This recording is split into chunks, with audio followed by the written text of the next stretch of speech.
పరిశుద్ధత లేదే. పరిశుద్ధ ఆత్మనామమున ప్రభువునందు మిక్కిలి ప్రియమైన సహోదరి సహోదరులారా, ఈనాటి ధ్యానాంశం పొగరుబోతుతనం. సామెతల గ్రంథం 13వ అధ్యాయం 1వ వచనంలో పొగరుబోతు మందలింపులను లెక్క చేయడు. పొగరుబోతు తగువులను కొని తెచ్చుకొనును అని అదే సామెతల గ్రంథం 13వ అధ్యాయం 10వ వచనంలో ఉంది.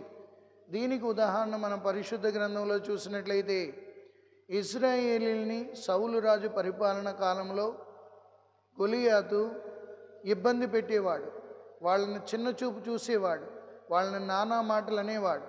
గొలియాతుని ఓడించడానికి ఎవరికి శక్తి సరిపోయేది కాదు. ఇది సౌలు రాజుకి తలనొప్పుగా తయారయ్యాడు గొలియాతు. అప్పుడు గొలియాతు ఆలోచిస్తుంటాడు, ఏ రీతిగా ఈ గొలియాతును ఓడించాలి అని ఆలోచించే సమయంలో దేవుడు దావీదుని ఎన్నుకున్నాడు. దావీదు మహారాజు చిన్నవాడైనా దావీదు అంటాడు సౌలుతో, నేను వెళ్ళి సున్నతి లేని ఆ గొలియాతును నేల కూల్చెదును అంటాడు. దానికి సౌలు సంతోషించి శిరస్నానము మిగతా కవచాలన్నీ ఇచ్చి పంపిస్తే అవి మోయలేక దావీదు ఇబ్బంది పడుతుంటాడు. ఆ తరువాత చెప్తాడు, నేను ప్రభు మందను కాసే సమయంలో సింహపు నోళ్ళలో చేయి పెట్టి చీల్చిన వాడిని, నాకు కవచాలు ఆయుధాలు అనవసరం. నేను ప్రభు అయిన యావే ఆత్మతో వెళ్ళి గొలియాతుని మట్టి కరిపిస్తాను అంటాడు. ఎందుకంటే సామెతలు 16:10లో పొగరుబోతును ప్రభు ఛేదరించుకొనును అని చెప్పబడి ఉంది. ఈ పొగరుబోతుతనము వలన అనేక జగడములు కలహాలు పెరుగుతాయి అని పరిశుద్ధ గ్రంథంలో సామెతల గ్రంథంలో రాయబడి ఉంది. ప్రియులారా, చాలాసార్లు మన ఇంటిలో మన పిల్లలు కానీ మనకు తెలిసిన వాళ్ళు కానీ పొగరుతో ఉంటే మనం అంటాం, వాడు పొగరు ఏదో రోజు వాడికి గుణపాఠాన్ని నేర్పిస్తుంది అంటాం. ఆ పొగరుబోతుని ఎవరు ఇష్టపడరు, ఆ పొగరుబోతుతో ఎవరు స్నేహం చేయడానికి ఇష్టం చూపించరు. అందుకే పొగరుబోతుతనం ద్వారా మనం దేవుడే ఛేదరించుకోవడం కాదు, దేవునితో పాటు ప్రజలు కూడా ఛేదరించుకుంటారు. కావున ఈ పొగరుబోతుతనం అనేది దుర్గుణాన్ని ఈ పరిశుద్ధ శ్రమల కాలంలో మన నుండి పెరిగివేయమని పరిశుద్ధాత్మ దేవుని వేడుకోవాలి.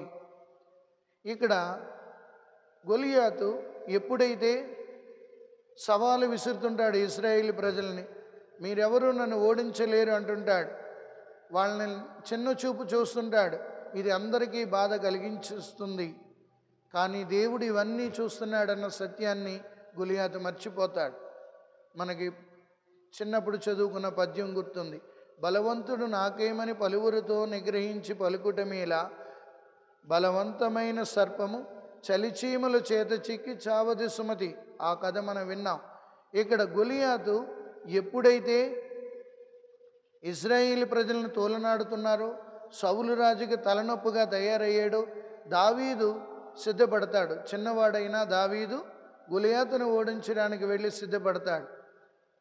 ఆ గొలియాతు దావీదును చూసి అంటాడు, నేను మహాబలశాలిని, నన్ను చూసి నువ్వు చూస్తే కుక్కలాగున్నావు, చిన్నవాడు, నన్ను ఓడించగలవా అంటే తనను తాను తగ్గించుకుంటాడు దావీదు. ఒకే ఒక మాట అంటాడు, నేను నిన్ను గెలవలేను, కానీ నేను వచ్చేది ప్రభు అయిన యావే శక్తితో, అందువలన నేను నేల కూల్చి నీ శరీరాన్ని కాకులకి గద్దలకి వేస్తానని శపథం చేస్తాడు గొలియాతు దావీదు. కాబట్టి ప్రియులారా, ఎప్పుడైతే దావీదు ఈ శపథం చేసాడో, నిన్ను కూల్చి నీ మాంసాన్ని కాకులకి గద్దలకి వేస్తానని, అప్పుడు గొలియాతు కోప్పడి సిద్ధపడతాడు యుద్ధానికి. ఇద్దరూ యుద్ధం చేసే సమయంలో దావీదు తన దగ్గర ఉన్న ఒడిసెల రాయి, తన సంచిలోంచి ఒకే ఒక రాయిని తీసుకొని దైవ శక్తిచే యావే ఆత్మ కలిగిన వాడు దావీదు. దావీదు ఎప్పుడైతే ఆ ఒడిసెల రాయిని తీసుకొని ఇసిరి గొలియాతు నొసటిపై కొట్టినప్పుడు అది నొసటిలోకి వెళ్ళి కొండలాంటి గొలియాతు ఒకేసారి కుప్పకూలిపోతాడు.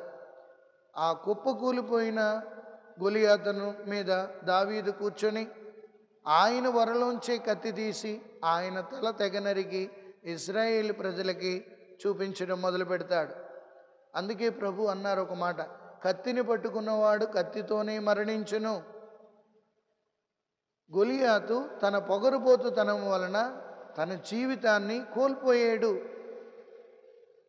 కావున మనం కూడా దేవుని యొక్క బిడ్డలుగా ఈ పరిశుద్ధ శ్రమల కాలంలో ఉన్నాం.